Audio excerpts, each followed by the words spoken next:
नई किराएदारनी। एक काम करना नहीं आता तुम्हें? सारे घर में धूल हो रही है, कभी सफाई भी कर लिया करो। यहाँ पूरा दिन लगकर दोनों बाप बेटे का काम करो, साथ में ताने भी सुनो। जब मैं बोलती हूँ कि ऊपर वाले पोर्शन में किराएदार रख लो, अरे सफाई भी रहेगी, पैसे भी आएंगे, तब तो किसी को मेरी बात सुननी नहीं होती। हो गया टैप रिकॉर्डर शुरू। ये कहते हुए राज घर से बाहर निकल जाता है, जिसके बाद शिविन अपने कमरे से निकलकर नेहा के पास आता है। क्या यार मम्मी, कितनी बार बोला है टाइम से उठा दिया करो। हो गया ना मैं कॉलेज के लिए लेट। दुनिया की सारे गधे घोड़े बेचकर तो तू सोता है। पता भी चलता है तुझे कि मैं कितनी बार उठाने आती हूँ। बस दोनों बाप बेटों को घर से निकलते हुए लेट होने की फिक्र है, वापस आते हुए कितना भी लेट हो जाए कोई फिक्र नहीं। ओहो मम्मी, ओवर एक्टिंग मत किया करो। माँ की बातें अब ओवर एक्टिंग ही तो लगेगी ना। मेरी तो कोई फीलिंग्स ही नहीं है। क्या करूं, मर जाऊं क्या मैं? ओफो मम्मी, जा रहा हूं मैं, बाय। शिविन चला जाता है और नेहा बेचारी किलस्ती अपने घर के कामों में लग जाती है। इसी तरह चलती है नेहा की जिंदगी, जिसमें उसके ज्यादा बोलने वाली आदत की वजह से उसका पति और बेटा उसकी फीलिंग्स की कदर किए बिना हमेशा उससे दूर भागते रहते हैं। पूरा दिन घर में अकेले रहो और जब पति या बेटे से बात करने जाओ तो उनके नखरे अलग। अब मुझे ही कोई अच्छा किराएदार ढूंढना पड़ेगा। इसी के साथ नेहा किराएदार की खोज शुरू कर देती है, जिसके कुछ महीनों बाद दूसरे शहर से यहाँ पढ़ने के लिए आई निम्मी घर ढूंढते हुए नेहा के पास आती है और वो उसे किराए पर रख लेती है। अगली सुबह हमेशा की तरह राज और शिविन अपनी जल्दी में होते हैं कि निम्मी वहां आ जाती है। दीदी, थोड़ी चीनी मिलेगी, वो कल ना राशन लाने का समय ही नहीं मिला। निम्मी को देखते ही दोनों बाप बेटे की जल्दी वहीं खत्म हो जाती है और वो निम्मी को इम्प्रेस करने की रेस में भागने लगते हैं। अरे मम्मी को क्यों परेशान करना, मैं हूं ना। अरे तूने आज तक अभी किचन की शक्ल भी देखी है? रुको, मैं लेकर आता हूँ। चीनी का डिब्बा कौन सा है और कहाँ रखा है वो तो पता नहीं है दोनों को। फिर चीनी के अपने मुंह से निकलने जा रहे हो किचन में?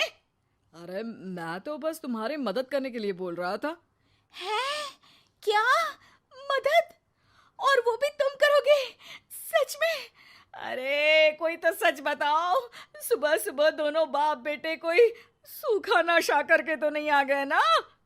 अरे कैसी बेकार की बातें करती हो मम्मी। अरे जब कौवा अचानक हंस की चाल चलने लगेगा तो शक होना तो लाजमी है ना। घर का ऐसा माहौल देख निम्मी वहां से जाने ही लगती है कि राज उसे रोक लेता है। अरे आपने चीनी तो ली ही नहीं? इट्स ओके भैया, मैं आज बिना चाय की ही कॉलेज चली जाऊंगी। जहां एक तरफ भैया सुन राज का दिल टूट जाता है, वहीं कॉलेज सुन शिविन खुश हो जाता है। वैसे आप कौन से कॉलेज में हो? इस पर निम्मी जवाब देने ही वाली होती है, लेकिन नेहा टोकते हुए बीच में बोल पड़ती है। अब दोनों को देर नहीं हो रही। हद है इनसे भी, कहीं बात बनने ही नहीं देंगे मेरी तो। अरे जा रहे, अब यहाँ बचाई क्या है?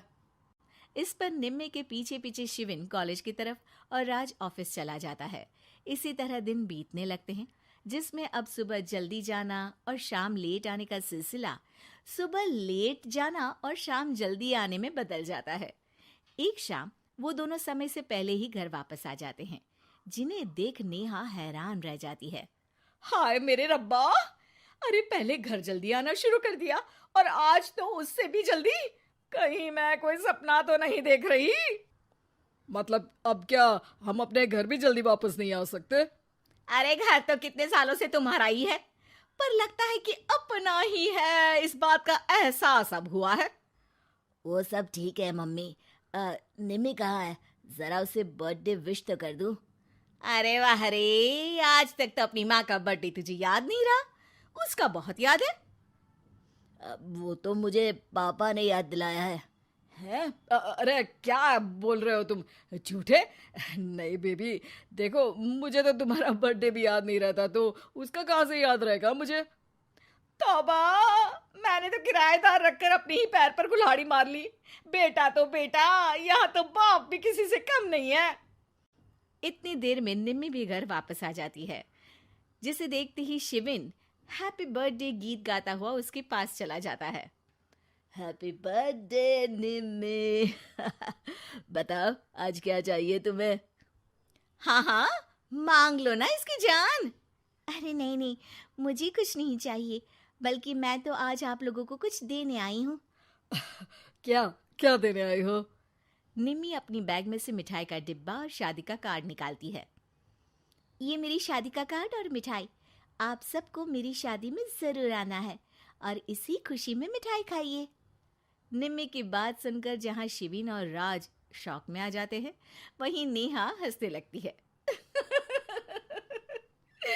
दिल के अरमां आंसुओं में बह गए। नेहा की बात से कंफ्यूज्ड निम्मी उससे इसकी वजह पूछती है, जिस पर नेहा अपने पति और बेटे की सारी करामातें उसे बताती है। आई कांट बिलीव, आपको मैंने भैया बोला, और शिविन तुम्हें तो मैं हमेशा छोटे भाई की तरह समझती हूँ, लेकिन कहते हैं ना, man will be always man. लेकिन आज से ये विमेन सेम नहीं रहेगी इनके लिए। फिर क्या, बाप बेटे आगे आगे और नेहा झाड़ू लेकर उनके पीछे पीछे।